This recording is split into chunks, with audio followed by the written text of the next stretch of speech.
Assalamualaikum warahmatullahi wabarakatuh.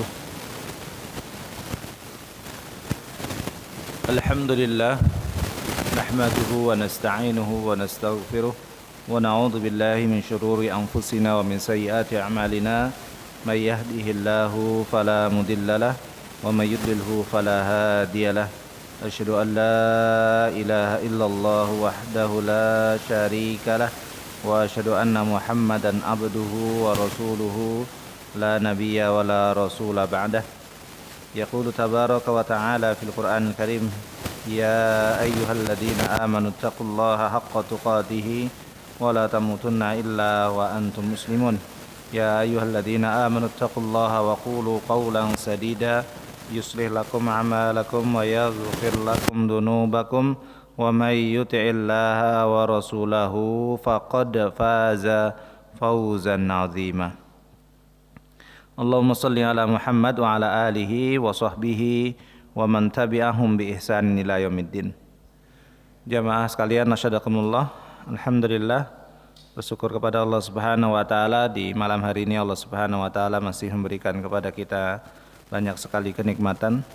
Mudah-mudahan kenikmatan yang Allah berikan kepada kita dapat kita syukuri dengan sebenar-benarnya. Salawat serta salam semoga tetap tercurahkan kepada junjungan kita Nabi Muhammad sallallahu alaihi wasallam, kepada keluarganya, para sahabatnya, serta para pengikut yang setia hingga akhir zaman nanti. Kita akan melanjutkan materi di kitab Riyadhus Shalihin, masih pada hadis ke-62 atau hadis ketiga dari pembahasan muraqabah. Kan lalu sudah kita baca dan sedikit kita bahas. Kami ulangi lagi untuk hadis tersebut. As-salitsu, bismillah. As-salitsu, hadis yang ketiga dari bab muraqabah. An Ibnu Abbas radhiyallahu anhu maqala, dari Ibnu Abbas, maksudnya adalah Abdullah bin Abbas, semoga Allah meridhai keduanya. Beliau berkata, kuntu khalfan Nabi sallallahu alaihi wasallam yauman. Suatu hari aku dibonceng di belakang Nabi sallallahu alaihi wasallam. Faqala, kemudian beliau bersabda, ya gulam, wahai gulam, inni u'allimuka kalimat. Sungguh aku akan mengajarkan kepadamu beberapa kalimat. Yang pertama, ihfadillaha yahfazka. Jagalah Allah, niscaya Allah akan menjagamu. Ihfadillaha tajidhu tujahaka. Jagalah Allah, niscaya Allah akan berada di hadapanmu atau bersamamu. Idza sa'alta fas'alillah. Jika kamu memohon, memohonlah kepada Allah. Wa idasta'anta, jika kamu meminta pertolongan, fasta'in billah, maka mintalah pertolongan kepada Allah. Wa alam, ketahuilah, annal ummah, sesungguhnya umat, lawijtama'at, apabila mereka berkumpul, ala ayyan fa'uka bisyai, dalam rangka memberikan manfaat kepadamu barang sesedikit, layyan lam yanfa'uka illa bisyai'in qad katabahu Allahu laka, maka mereka tidak dianggap ataupun mereka tidak akan dapat memberikan manfaat melainkan dengan sesuatu yang telah ditetapkan oleh Allah kepadamu. Wa in ijtama'u, dan jika mereka berkumpul, ala ayyadurruka bisyai'in, untuk mendatangkan madarat kepadamu, lam yadurruka, maka tidak akan datang madarat tersebut, illa, kecuali, bisyai'in, dengan sesuatu, qad katabahu Allahu alaik, yang telah dituliskan oleh Allah Subhanahu wa taala atasmu. Rufiatil aqlam, pena telah diangkat, wajaffatis suhuf, lembaran sudah kering. Hadis riwayat At-Tirmidzi, dan disebutkan ini adalah hadis hasan sahih. Wa fi riwayatin ghairi Tirmidzi, Dalam riwayat selain yang diriwayatkan oleh Imam At-Tirmidzi, bunyi hadisnya adalah ihfadillaha tajidhu amamaka. Jagalah Allah, engkau akan dapati Allah di depanmu. Ta'arraf ilallahi firraha ya'rifka fisyiddati.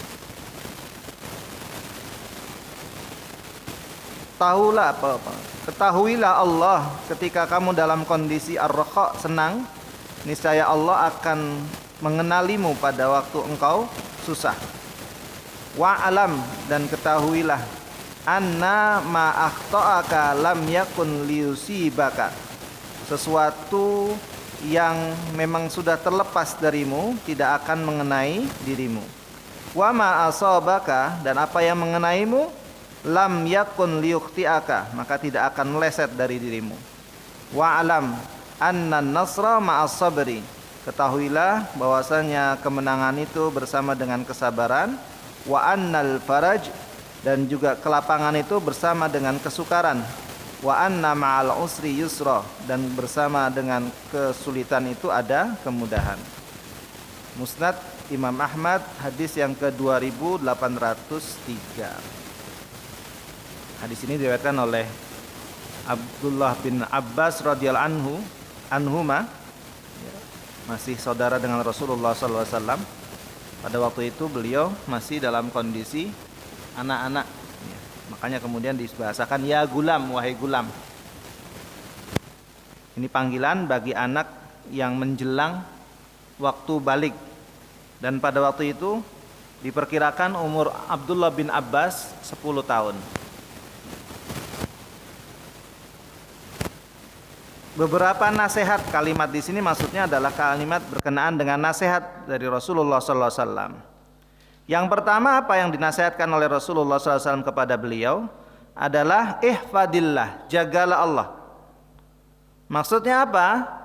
Ihfad dinihi bimulazamati taqwahu, jagalah agama Allah ini dengan selalu melazimi takwa kepada Allah Subhanahu wa taala. Jadi bentuk menjaga agama Allah di sini adalah melazimi takwa kepadanya. Wajtinabu ma la yardah, dan juga meninggalkan hal-hal yang tidak diridhoi oleh Allah Subhanahu wa taala. Tujahaka artinya ma'aka, bersamamu. Wa ma'iyatullah Allahu a'lamu biha. Adapun maksud dari bersamanya Allah itu Allah yang lebih tahu. Tapi intinya bahasa hadis itu adalah Allah akan bersamamu, ya. Wakila, ada juga yang berpendapat bahwa maksud dari Allah akan bersamamu adalah bil hifdi, dalam bentuk penjagaan, ya. Wat ta'yidi wal i'anati, dan seperti perlindungan dan pertolongan dari Allah Subhanahu wa taala. Jadi kalau sebagian ada yang berpendapat Allah bersamamu itu adalah Allah akan menyertaimu. Adapun bagaimana Allah menyertai kita, Allah yang lebih tahu. Tapi ada sebagian berpendapat maksudnya adalah penjagaan, perlindungan Allah Subhanahu wa taala akan berikan kepada orang yang menjaga din Allah dengan melazimi takwa kepadanya. Kemudian berikutnya, kalimat yang berikutnya, wa idasta'anta fasta'in billah. Jika kamu meminta pertolongan, maka mintalah pertolongan kepada Allah. Dalam hal ini maksud dari meminta pertolongan di sini adalah berkenaan dengan umur din, urusan-urusan agama. Maka kemudian dari hadis ini pula diambil faedah bahwasanya kita dilarang untuk meminta kepada selain Allah Subhanahu wa taala yang mana tidak mampu dilakukan kecuali oleh Allah Subhanahu wa taala. Contoh misalnya adalah kesehatan, kesembuhan, ya. Ada orang sakit minta sembuh. Yang bisa memberikan kesembuhan Allah, maka mintanya kepada Allah. Minta pertolongannya kepada Allah. Al-maghfirah, ampunan. Ampunan itu hanya Allah yang bisa memberikan, maka tidak boleh minta pertolongan dalam hal ini meminta ampunan kepada selain Allah Subhanahu wa taala. Wan nasru, minta kemenangan, itu juga hanya Allah Subhanahu wa taala yang mampu, maka kita mintanya hanya kepada Allah dan yang lainnya. Amma adapun pada sesuatu yang menjadi adat manusia, ya, dalam urusan tolong menolong, ya, dan dia mampu melakukannya, maka dalam hal ini diperbolehkan. Contohnya misalnya dalam urusan meminjamkan barang, menghutangi, ya, kita minta bantuan kepada saudara kita, tolong hutangi saya, ya. Nah, itu orang tersebut mampu, maka boleh. Kemudian minta dibimbing, diajari, nah, itu juga termasuk minta pertolongan, dan dalam hal ini minta pertolongan seperti ini diperbolehkan. Jadi intinya bahwa yang menjadi adatnya manusia dan urusannya dalam lingkup tolong menolong, di mana hal itu mampu dilakukan oleh manusia, maka dalam hal ini tidak ada larangan untuk meminta pertolongan kepada mereka. Al-ummah di sini diartikan al-jamaah. Al-ummah adalah kumpulan manusia, di mana disebutkan di sini seluruh makhluk juga. Jadi disebutkan, kalau di sini sebutkan kalau sekiranya manusia, bahkan kalau diartikan dengan di sini seluruh makhluk itu berkumpul dalam rangka apa? Dalam rangka mendatangkan madarat kepadamu. Dalam rangka mendatangkan madarat kepadamu, maka madarat itu tidak akan sampai kepadamu kecuali sesuatu yang sudah Allah tuliskan atasmu. Maaf. Yang pertama adalah memberikan manfaatnya. Kalau sekiranya manusia, bahkan kalau di sini disebutkan jami'il makhlukin, seluruh makhluk itu berkumpul, ya, untuk mendatangkan manfaat kepadamu, maka tidak akan bisa sampai manfaat tersebut kecuali apa yang sudah Allah tetapkan atau tuliskan atasmu. Begitu pula kalau mereka berkumpulnya untuk memberikan madarat, mereka tidak akan bisa mendatangkan madarat kecuali sesuatu yang sudah Allah Subhanahu wa taala tuliskan atasmu. Di sini disebutkan rufi'atil aqlam, diangkatnya pena adalah dalam urusan ditulisnya takdir itu sudah selesai. Turikat al-kitabah biha, sudah selesai urusan tulisan takdir. Kemudian wajaffatis suhuf, lembaran itu sudah kering, artinya semuanya sudah ditetapkan oleh Allah Subhanahu wa taala. Nah, jamaah sekalian yang mudah-mudahan dirahmati Allah Subhanahu wa taala, faedah yang berikutnya yang bisa kita ambil di sini adalah apa yang ada pada ilmu Allah Subhanahu wa taala adalah apa-apa yang sudah ditetapkan oleh Allah Subhanahu wa taala dalam ummul kitab. Dalam ummul kitab. Jadi seluruh kejadian yang ada di alam semesta ini sudah ditulis oleh Allah Subhanahu wa taala. Sabitun, sudah tetap, la yatabaddalu, tidak ganti, tidak berganti, wala yataghayyar, tidak berubah, ya, wala yansah, tidak terhapus, ya.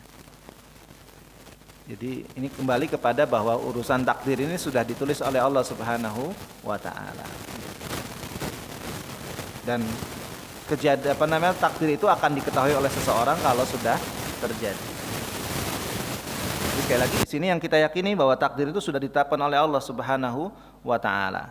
Ya, baik itu urusan nanti disebutkan umur, kemudian jodoh, rezeki sudah ditetapkan oleh Allah Subhanahu wa taala. Dan itu sudah tetap, tidak berubah, tidak berganti dan tidak terhapus, ya.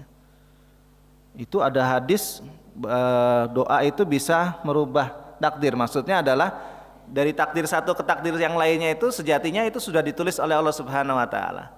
Orang itu berdoa sendiri itu sejatinya juga merupakan sesuatu yang sudah ditakdirkan oleh Allah Subhanahu wa taala, yang sudah dituliskan oleh Allah Subhanahu wa taala. Cuma sekali lagi kita ini tahunya takdir setelah kejadian, ya, setelah kejadian.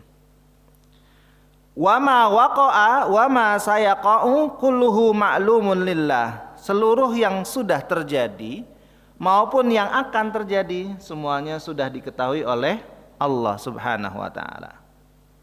Wala yaqa'u syai', tidak ada sesuatu yang terjadi itu illa bi ilmihi ta'ala, kecuali ilmu Allah Subhanahu wa taala. Allah tahu ilmunya ya. Artinya Allah tahu hal tersebut. Nah, ini dalam hadis ini juga menunjukkan bahwa bagaimana kita bisa menerima takdir Allah Subhanahu wa taala yang sudah ditetapkan kepada kita. Termasuk diantaranya pelajaran yang bisa kita ambil, misalnya ada orang yang berusaha memberikan pertolongan kepada kita. Ya, sudah mungkin bahkan banyak orang yang akan menolong kita. Tapi kalau menurut Allah Subhanahu wa taala itu ditetapkan pertolongan itu tidak akan bisa sampai, ya tidak akan sampai. Begitu pula kalau ada orang ingin memberikan madarat kepada kita, bahkan jumlahnya mungkin banyak sekali, kalau memang Allah nggak takdirkan tidak akan terjadi. Tinggal kita disitulah nanti ikhtiarnya ya. Kita tetap di sana diperintahkan untuk ikhtiar. Nanti dalam hadis yang lainnya berkenaan ketika sahabat tahu bahwa ini semuanya sudah ditetapkan oleh Rasulullah SAW, cuma berpesan kepada para sahabat, beramallah kalian, maka kalian akan dimudahkan disesuaikan dengan amal kalian. Nanti ada kembali lagi pada pembahasan as-sidqu itu, jujur itu. Orang itu kalau jujur, maka Allah akan mudahkan sesuai dengan apa yang ada dalam dirinya. Sebagaimana mungkin juga pernah kita dapatkan hadis berkenaan dengan orang yang secara zahirnya adalah ahlul jannah. Mengapa? Sering melaksanakan amal kebaikan, sholat rajin, siam rajin ya. Tetapi ketika akhir hayatnya, Allah Subhanahu wa taala akhirnya menjadikan dia kebalikan dari awalnya, yaitu menjadi ahli nar. Menjadi ahli nar. Maka di sinilah nanti berkenaan dengan masalah takdir pula. Cuma yang perlu kita pahami bersama, di situ ada pembahasan dalam hadisnya adalah zahirnya yang terlihat oleh manusia memang kelihatannya dia ahlul jannah. Tetapi dalam hatinya, di mana yang ada dalam hatinya itu hanya Allah Subhanahu wa taala yang tahu dengan dirinya. Ternyata dalam hatinya ada sedikit hal yang menjadikan seluruh amal dia akhirnya tertolak. Mas tadi disebutkan tidak jujurnya dia. Di hadapan manusia kelihatan seperti ahli jannah, tapi ternyata di dalam hatinya berbeda. Dan akhirnya dia ditulis sebagai ahli. Bagaimana kisah Abdullah bin Ubay bin Salul. Itu gembong munafik itu kalau sholat itu shaf pertama bersama Rasulullah sallallahu alaihi wasallam. Ya, shaf pertama. Jadi yang terlihat itu amal solehnya benar, baik ya. Tetapi dalam hatinya ada yang berbeda ya, ada yang berbeda. Di antaranya dia melaksanakan itu ingin mendapatkan pujian dari Rasulullah sallallahu alaihi wasallam saja ya. Atau ingin mendapatkan cap dari manusia kaum muslimin bahwa dia adalah orang yang melaksanakan salat. Tapi ternyata di hatinya tidak sesuai dengan zahirnya. Begitu pula kisah bagaimana para nabi dan rasul yang mereka oleh musuh-musuhnya ingin dimadaratkan.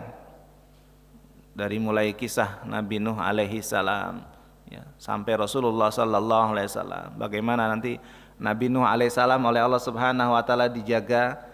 Kemudian Nabi Ibrahim, Nabi Soleh juga begitu ya. Nabi Soleh itu kan dikisahkan sudah hampir beliau itu akan dibunuh oleh pemuda-pemuda yang awalnya mereka membunuh untanya Nabi Soleh. Jadi setelah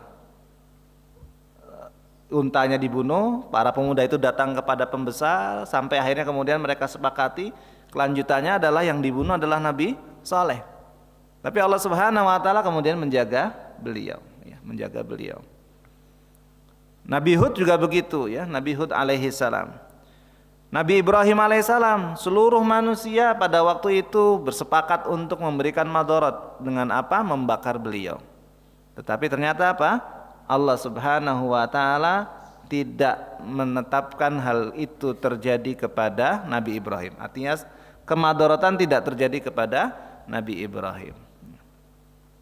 Begitu pula Rasulullah sallallahu alaihi wasallam ya. Rasulullah sallallahu alaihi wasallam itu sudah, kalau bisa dikatakan, sudah dikepung rumahnya, tidak ada celah untuk bisa pergi, tapi Allah Subhanahu wa taala takdirkan berbeda. Karena apa? Memang Allah belum menakdirkan beliau dalam kondisi seperti itu ya. Tapi di sisi lain, ketika beliau memakan makanan yang mengandung racun, nah, itu juga menunjukkan bahwa kalau sudah Allah tetapkan ya akan terkena pula ya. Sampai-sampai ketika menjelang akhir hayatnya beliau merasakan sisa-sisa dari racun yang masuk ke dalam tubuh beliau. Kemudian berikutnya di sini diterangkan adalah di antara pembahasan yang ada di sini, wa'lam annan nasra ma'al sabri, bahwasanya kemenangan itu bersama dengan kesabaran ya. Harus dijalani dengan sabar baru akan mendapatkan kemenangan ya. Kita akan dapati orang-orang yang mendapatkan kemenangan, mereka adalah orang-orang yang meniti jalan dengan penuh kesabaran. Ambil Rasulullah sallallahu alaihi wasallam dan para sahabat radhiyallahu anhum ya. Allah Subhanahu wa taala berikan kemenangan kepada mereka setelah mereka melewati masa dengan penuh kesabaran ya. Kemudian juga bahwa kesusahan itu mengiringi, maksudnya akan setelahnya akan ada kemudahan. Nah, termasuk diantaranya dalam kehidupan kita. Artinya dua hal itu tidak akan bisa lepas, ya, tidak akan bisa lepas. Kalau orang ingin berhasil, maka dia harus berlelah-lelah dulu, bersabar, kemudian berusaha melalui berbagai mungkin kesusahan demi kesusahan. Ya. Para anbiya itu kan kalau kita lihat mereka melewati dengan penuh kesukaran-kesukaran. Ya. Nabi Ibrahim alaihissalam begitu diutus oleh Allah Subhanahu wa taala, beliau harus menghadapi orang-orang yang mungkin kalau bisa kita bahasakan mayoritas berbeda dengan beliau. Bahkan kalau ketika di tempat beliau hanya beliau dengan saudaranya saja, plus dengan istrinya ya. Nabi Ibrahim, istrinya, kemudian Nabi Lut, saudaranya itu ada Nabi Lut alaihissalam ya, yang mau menerima dakwah Nabi Ibrahim alaihissalam. Mayoritas masyarakat pada waktu itu menolak dakwah Nabi Ibrahim alaihissalam. Ya, kesukaran beliau lewati semuanya. Ya. Kemudian di sini disebutkan annal karba idashtadda wa tanaha aisil abd min jamil makhlukin. Ya. Kalau kesusahan itu sudah sampai puncaknya, sehingga manusia dalam hal ini hamba itu sudah putus asa dari seluruh makhluk, sudah tidak berharap lagi kepada makhluk, lalu kemudian dia gantungkan hatinya kepada Allah Subhanahu wa taala, maka disitulah yang disebut dengan hakikat tawakal. Jadi sudah dia tidak lagi menginginkan bantuan dari manusia, hanya yang diminta adalah Allah Subhanahu wa taala semata, maka itulah adalah hakikat tawakal. Termasuk diantaranya di sini juga disebutkan keberhasilan, kemenangan akan Allah Subhanahu wa taala berikan setelah orang itu melewati masa-masa berat. Masa-masa berat. Ya. Rasulullah SAW diberikan kemenangan setelah melewati masa-masa berat. Ya.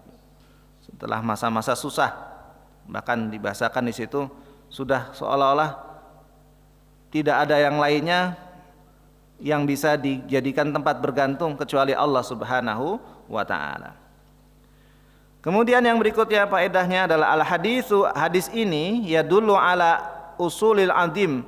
Ini adalah hadis yang menunjukkan dasar yang besar fi muraqabatillahi taala, berkenaan dengan pengawasan Allah Subhanahu wa taala dan muraati huquqihi, memelihara hak-hak Allah Subhanahu wa taala, wa tafwidu li amrihi, pasrah terhadap perintah Allah Subhanahu wa taala, wa tawakkal alaihi, bertawakal kepada Allah Subhanahu wa taala, kemudian wa syuhudu tauhidihi, ya, persaksian atas ketauhidan Allah Subhanahu wa taala, wa tufarriduhu, dan kelemahan, wa ajzil khalaik, dan juga ketidakmampuan para makhluk kulluhum semuanya, wa iftiqarihim ilaih, di mana mereka semuanya adalah yang membutuhkan Allah Subhanahu wa taala. Jadi dari hadis ini juga satu menunjukkan dasar besar pada muraqabah, merasa selalu diawasi oleh Allah Subhanahu wa taala. Ya, tadi kan kalau dia menjaga din Allah berarti dia merasa Allah akan melihatnya dan Allah akan membalasnya.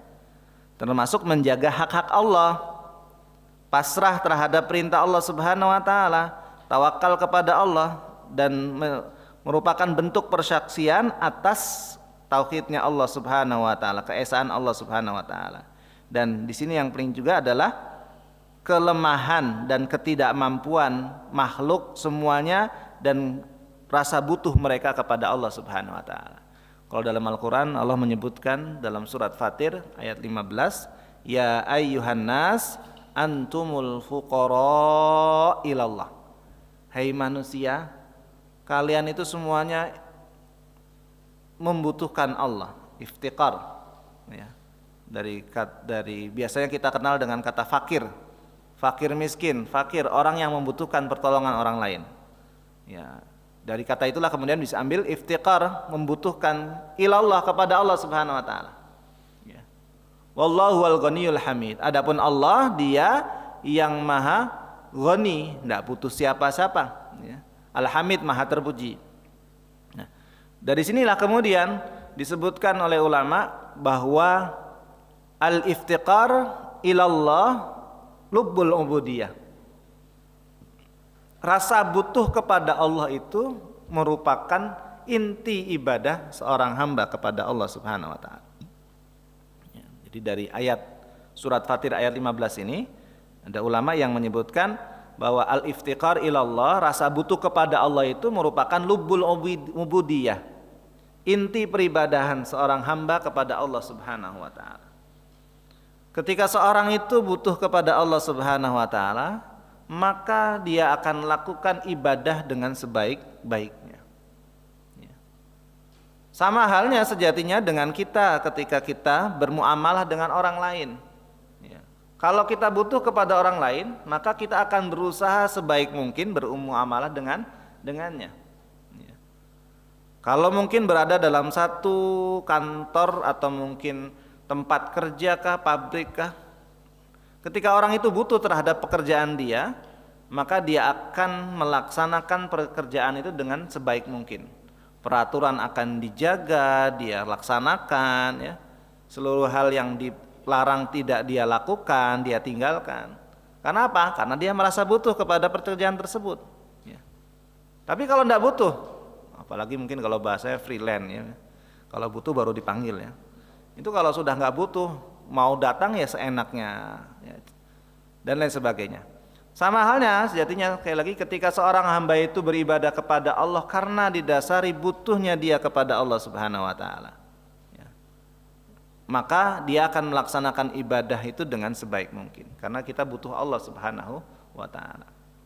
Nah, kemudian disebutkan disitulah cara menghadirkan al-iftiqar ilallah oleh ulama ada dua. Yang pertama, memahamkan dirinya bahwa dirinya adalah makhluk yang sangat lemah.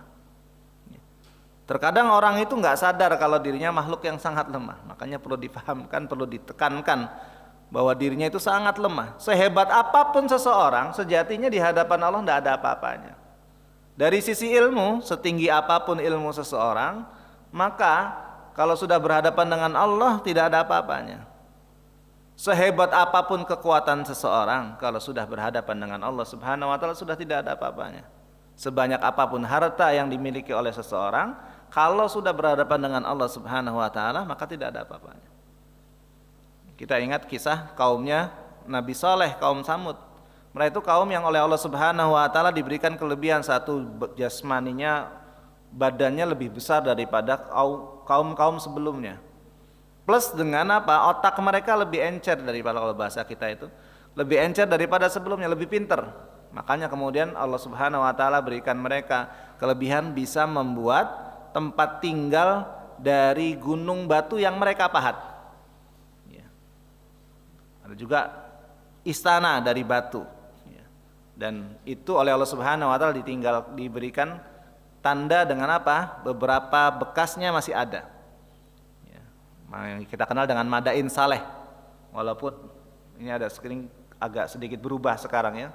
Kalau Rasulullah SAW dan para sahabat ketika melewati daerah bekas Allah Subhanahu wa taala memberikan azab kepada kaum Nabi Soleh, itu beliau menyuruh para sahabat cepat-cepat lewatnya sambil menunduk. Ya. Ada rasa khawatir kalau azab itu datang menimpa mereka. Nah, sekarang malah dijadikan tempat wisata ini. Ada kebalikannya sekarang. Nah, disebutkan sekali lagi mereka secara badan besar ya, kuat. Ilmunya juga sampai Allah perlihatkan di antara bentuk apa yang Allah berikan kepada mereka, peninggalan mereka. Tapi ternyata di hadapan Allah Subhanahu wa taala tidak ada apa-apanya. Tidak mampu berbuat apa-apa ketika datang azab Allah Subhanahu wa taala. Makanya tadi di sini disebutkan adalah seorang itu memahami, menyadari akan kelemahan dirinya.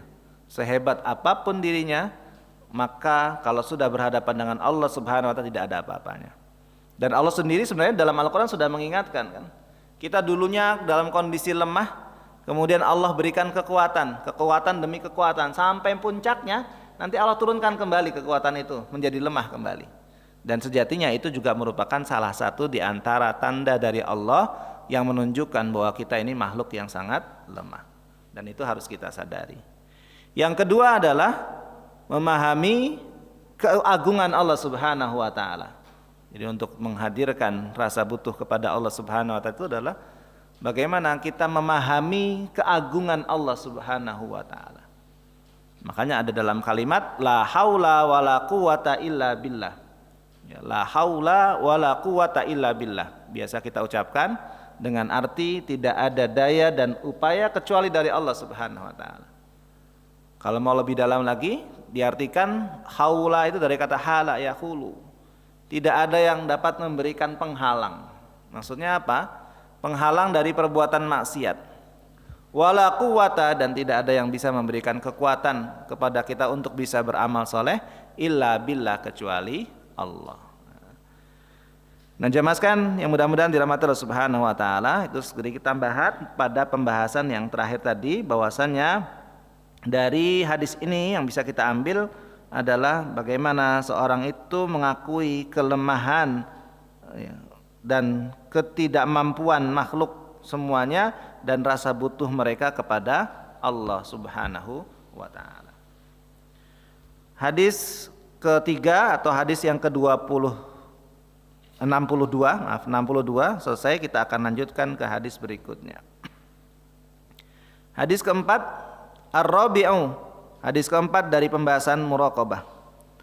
An Anas radhiyallahu anhu qala, dari Anas semoga Allah meridhoinya, beliau berkata, ini kalau disebut Anas berarti Anas bin Malik, khadimur Rasul ya, pelayan Rasulullah sallallahu alaihi wasallam. Qala innakum lata'maluna a'malan hiya adaqqu fi a'yunikum minasy'ari kunna na'udduha ala ahdi Rasulillah sallallahu alaihi wasallam minal mubiqat. Ya. Ini perkataan beliau melihat kondisi yang ada. Ya.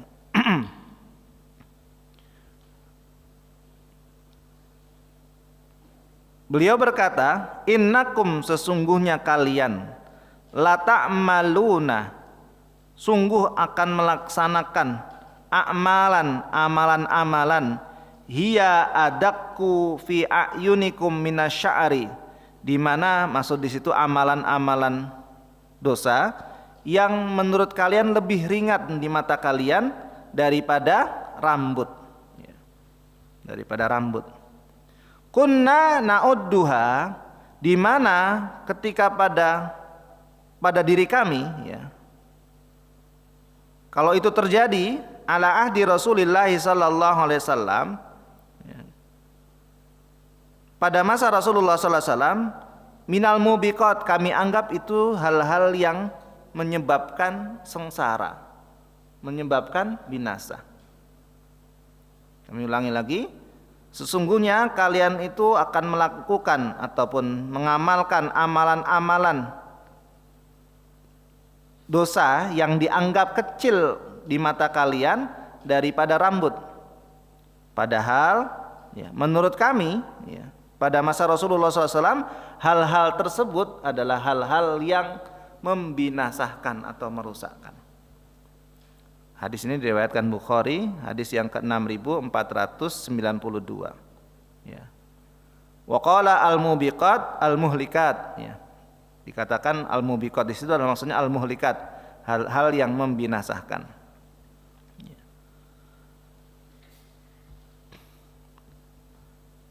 Faidah yang bisa kita ambil dari hadis ini, yang pertama adalah al-istighfafu bidzambi yadullu ala qillatil khasyah minallahi ta'ala. Menganggap ringan dosa itu menunjukkan kurangnya rasa takut kepada Allah Ta'ala. Ya. Alal aksi, kebalikannya, man ista'dhamahu fa innahu yadullu ala kamalil khasyah wa azimil muraqabah lillahi ta'ala. Kebalikannya, seorang yang menganggap besar satu dosa, maka itu menunjukkan kesempurnaan rasa takut dia kepada Allah Subhanahu wa taala dan besarnya muraqabah kepada Allah Subhanahu wa taala. Ini yang pertama faedahnya. Jadi kalau seorang itu sudah menganggap remeh dosa, itu salah satu di antara tanda orang itu kurang takutnya kepada Allah Subhanahu wa taala. Ini disampaikan oleh beliau karena melihat kondisi sepeninggalan Rasulullah sallallahu alaihi wasallam, ya. Banyak di antara manusia yang sudah mulai menganggap ringan dosa-dosa, bahkan mungkin kalau menurut kita dosa-dosa kecil, ya. Padahal Rasulullah SAW pernah bersabda juga kepada kita semuanya untuk apa? Jangan meremehkan dosa-dosa kecil. Ya. Tapi akhirnya itu dianggap suatu hal yang remeh, ringan. Wah, masih kecil. Padahal kalau pada masa Rasulullah oleh para sahabat itu semuanya dianggap suatu hal yang membinasakan. Dan Rasulullah sendiri kan sudah mengingatkan bahwa dosa besar itu tidak akan terjadi kecuali diawali dengan dosa kecil yang diremehkan, ya. Yang diremehkan. Maksudnya diremehkan itu yang seharusnya dia segera minta ampun kepada Allah, beristighfar kepada Allah, ditunda, dibiarkan terus. Dia tetap aman, merasa aman dalam melaksanakan dosa tersebut. Akhirnya apa? Dosa yang kecil itu, yang tadinya kecil, semakin lama semakin banyak. Akhirnya menjadi gunung juga. Dan puncaknya sampailah dia melakukan perbuatan dosa besar. Sebagaimana kisah ahlul ibadah dalam kitab Talbis Iblis yang pernah kami ceritakan, yang diketengahkan oleh Ibnul Jauzi rahimahullah, tentang kisah ahlul ibadah yang hidup sebelum masa Rasulullah tentunya, ya. Yaitu di kalangan Bani Israel ada seorang ahlul ibadah yang hidup 70 tahun diisi dengan ibadah, ya, 70 tahun diisi dengan ibadah kepada Allah Subhanahu wa taala. Akhirnya dia pun melakukan sebuah perbuatan dosa besar, diawali kalau dari kisah tersebut dari dosa yang dianggap remeh. Dikisahkan suatu hari daerah tersebut diperintahkan seluruh laki-lakinya untuk berperang. Seluruh pemuda laki-laki yang belum, kalau bahasa kita mungkin belum sepuh, ya. Kalau beliau sudah 70 tahun, ya, berarti 70 tahun beribadah. Kalau dihitung dari mulai baliknya sekitar 15, berarti sudah sekitar 85 tahun, ya, misalnya. Berarti dia tidak termasuk bagian dari orang yang mendapatkan ataupun harus berangkat berperang. Lah, di antara orang yang berangkat perang itu ada 3 bersaudara laki-laki yang mempunyai seorang saudari perempuan. Mereka berpikir, ini kita mau pergi perang, saudari kita dititipkan siapa? Sedangkan kita tidak punya saudara. Berpikir mereka sampai akhirnya di antara mereka memiliki inisiatif, bagaimana kalau kita titip kepada ahlul ibadah saja. Itu ada ahlul ibadah itu aman dengan dia. Akhirnya saudaranya pun sepakat, iya kalau begitu. Sekali lagi karena tidak ada saudara yang lain yang bisa dijadikan orang yang melindungi ataupun menjaga saudarinya. Akhirnya mereka bertiga berangkat kepada ahlul ibadah. Mereka sampaikan keinginan mereka. Awal mulanya ahlul ibadah tidak mau menerima. Karena apa? Ini urusannya merawat, menjaga seorang wanita yang bukan mahram. Ya. Tapi didorong terus ya oleh saudara-saudaranya. Siapa lagi kalau bukan engkau ya yang bisa dipercaya? Kalau ini jelas ini ahlul ibadah. Ya. Akhirnya ya sudah kalau begitu silakan, tetapi kalian buatkan dulu rumah. Bukan tinggal bersama dengan ahlul ibadah dalam satu atap, tapi buatkan rumah di seberang. Nanti akan saya antarkan makanan kalau di waktu makan sama minuman, ya, kalau diperlukan.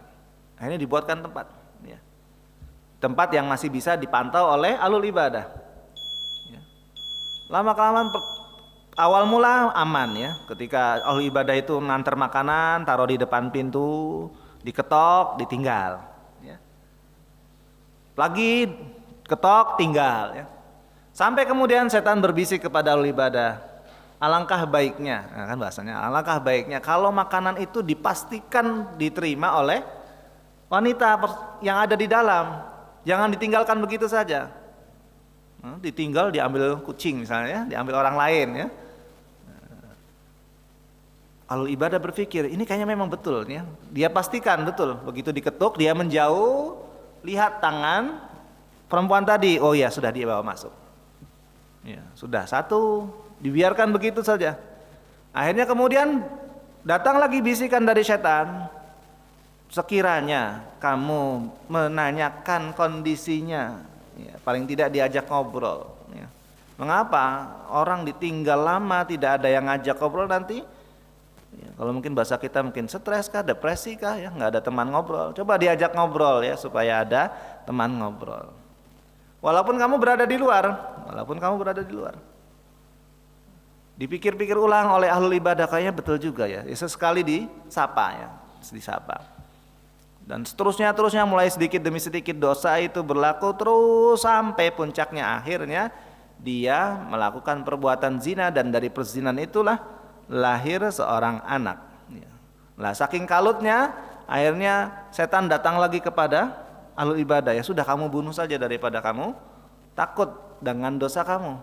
Kalau kamu bunuh nanti saudara-saudaranya datang, kamu sampaikan kepada mereka bahwa adik mereka, saudari mereka itu meninggal karena sakit. Ya, bayangkan nih, itu perangnya itu bukan cuma sebulan 2 bulan ya. Pada masa itu panjang betul ya. Bahkan pada masa Umar bin Khattab itu diberi batasan 4 bulan harus balik, harus ganti pasukan ya. Berarti waktu yang cukup panjang intinya. Kembalilah saudara-saudaranya mendapati saudarinya tidak ada, ditanyakanlah kepada ahlul ibadah ya. Kalau bahasa kita mungkin sambil menangis nyampaikan bahwa adiknya meninggal karena apa? Karena sakit. Mereka awalnya percaya, ahlul ibadah ya percaya. Di malam harinya setan datang kepada saudara-saudaranya tersebut ya. 3 saudara itu didatangi dalam mimpi. Diceritakan tentang kondisi sebenarnya bahwa adik mereka itu bukan meninggal karena sakit, tapi karena dibunuh. Mereka suruh melihat. Pagi harinya yang pertama bercerita, tadi malam saya mimpi begini-begini. Kok sama. Akhirnya didatangilah ahlul ibadah tersebut. Dan betul diakui sampai kemudian masuklah ke pengadilan. Dan di pengadilan diputuskan untuk dihukum mati. Nah pada waktu itu setan tidak berhenti pula. Dia tetap berusaha untuk menjerumuskan ahlul ibadah sampai kepada perbuatan dosa yang paling besar. Dia katakan, kalau kamu ingin selamat ikut saya. Orang ketika dalam kondisi terdesak dia membutuhkan bantuan. Dan dalam kondisi itu ahlul ibadah pun merasa bahwa dia sangat butuh bantuan. Dan ada bantuan yang diiming-imingi oleh setan yang sudah berubah menjadi manusia. Dan akhirnya dia sujud kepada setan, tapi setan kemudian pergi meninggalkan dia ya. Dan hukuman itu tetap berlaku, yang kemudian akhirnya ahlul ibadah itu sudah melakukan perbuatan dosa yang paling besar. Diawali dengan apa? Diawali dosa-dosa kecil tadi. Makanya Rasulullah SAW mengingatkan kepada kita semuanya, jangan sampai kita meremehkan dosa-dosa kecil. Ya. Sebagaimana dalam hadis yang pekan lalu kita bahas juga, kalau kita melakukan kesalahan maka segera ikuti dengan perbuatan baik, yang mana perbuatan baik itu dapat menghapuskan perbuatan buruk yang sudah kita lakukan. Demikian dapat kami sampaikan pada kesempatan malam hari ini, mudah-mudahan bermanfaat. Kami akhiri, subhanakallahumma bihamdika asyhadu an la ilaha illa anta astaghfiruka wa atubu ilaik. Walhamdulillahirabbil alamin. Assalamualaikum warahmatullahi wabarakatuh.